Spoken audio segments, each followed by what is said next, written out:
Prosim za trenutek pozornosti.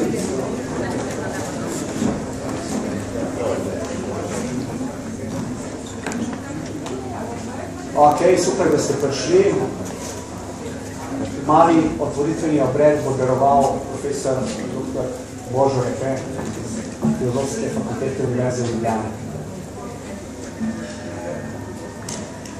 Hvala lepa, vsem dober večer. Upam, da se boste zabavali po gledanju teh slik ali vsaj doživeli kakšno zanimivo zgodovinsko izkušnjo. Torej, spoštovane obiskovalke, spoštovani obiskovalci, moški, ženske, otroci, avtomobili in molotovke. Tako je izgleda History Now na razstavi Vuka Čosiča in Mateja Andraša Ogrinčiča, ter njunih sodelavcev, ki jo odpiramo in ki je sicer samo del napovedanega tedna zgodovinske mode. Ali modne zgodovine, kot pač hočete. Vrhunec bo sicer prireditev doživela s kreativnim tečajem metanja molotovk, vendar je ta povsem pravilno namenjena generacijam, od katerih je odvisna naša prihodnost, torej otrokom in bomo mi, ki pripadamo sedanjosti in zlasti preteklosti, za ta dogodek prikrajšani. Moški v tej zgodbi so seveda nosilci zgodovine, tako svetovne kot naše balkanske. Ljudje čvrstih, neupogljivih značajev, strmega pogleda v prihodnost, prepričani v pravilnost svojih odločitev in nujnost žrtev, ki jih povzročajo drugim. Sem in tja je med njimi kakšen uživač, kot Churchill, s svojimi cigarami in viskijem, ali njegov mali balkanski posnemovalec Milošević. So seveda tudi asketi, kakršen je bil Izetbegović. Vpliva uživaštva ali asketizma na zgodovino nam razstava ne razkriva. Potem bi bilo najbolj treba vključiti še kulinariko in številne druge najpomembnejše postranske stvari na svetu, ne samo avtomobile.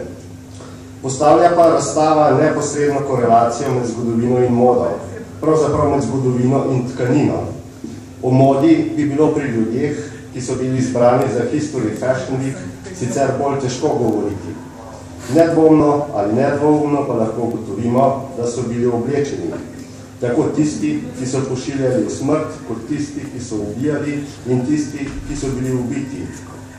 In razstava se skrbno ukvarja s tem, kakšen tvidasti vzorec ali kakšno navy blue, elegantno ali podobno barvo so v času težkih zgodovinskih preizkušenj nosili. Pa da ne bo pomote. Izbrani niso zgolj politiki. Pomembno vlogo imata dva prav dostojno oblečena moška, ki sta oba mojstra risanja z medsebojno podporo in skupaj ustvarila realno virtualni svet medvojnih in povojnih generacij, ki je segal od Sneguljčice in 7 palčkov do Lune. To sta Walt Disney in Werner von Braun. Ženske so tiste, ki želijo popraviti svet, ga narediti boljšega. Vedno plačujejo ceno, pogosto tudi življenjem, kot Indira Gandhi ali Ana Politkovska. In njihova zgodovinska vloga zbledi se skrije v modo in kozmetiko, ki sta v spredju medijskih poročanj.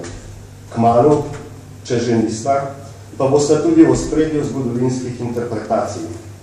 Njihova vloga ponikne v trivialnosti komercializacije, v reklamah za kreme, maskare, parfume, ki nam usmerjajo pogled na sedanjost in preteklost.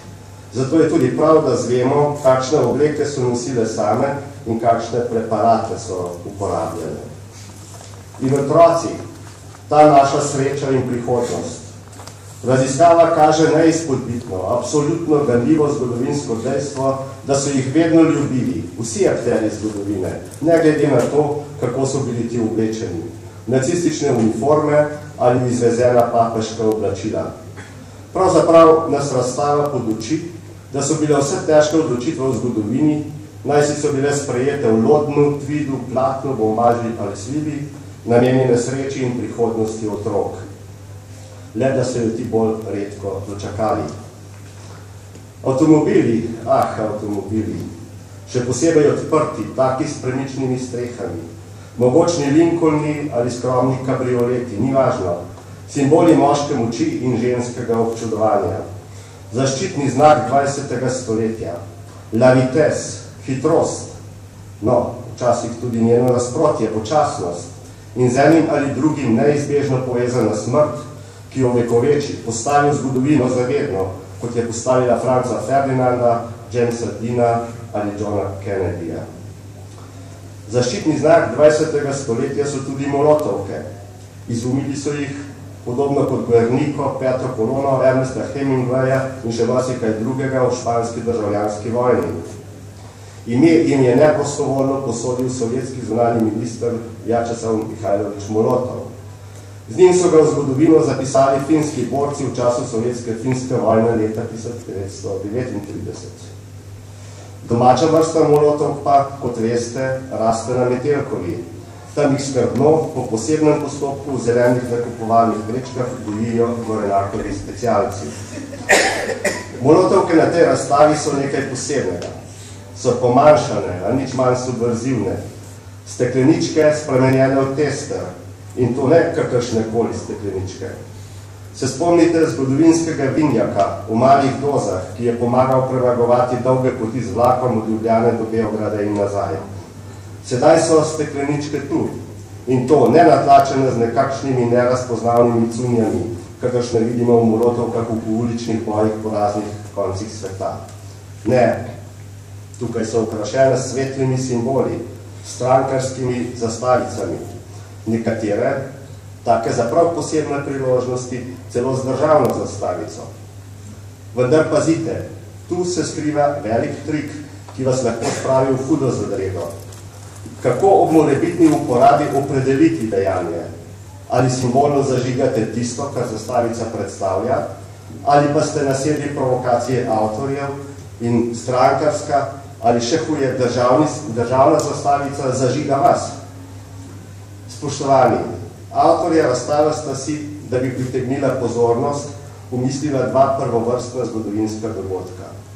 Danes bosta odstavila Janeza Janšo, jutri pa bo na njuno prošnjo odstopil papež. Tudi zaradi take reklame History Fashion nestrpno čaka, da jo odkrijete in si jo razložite. Čez nekaj dni pa kupite tudi kakšen molotovski eksponat in ga uporabite, kot vam ustreza. Navodila za eno in drugo niso priložena, tako kot jaz, si jih boste morali tudi vi sestaviti po svoje. Hvala za pozornost in dobrodošli.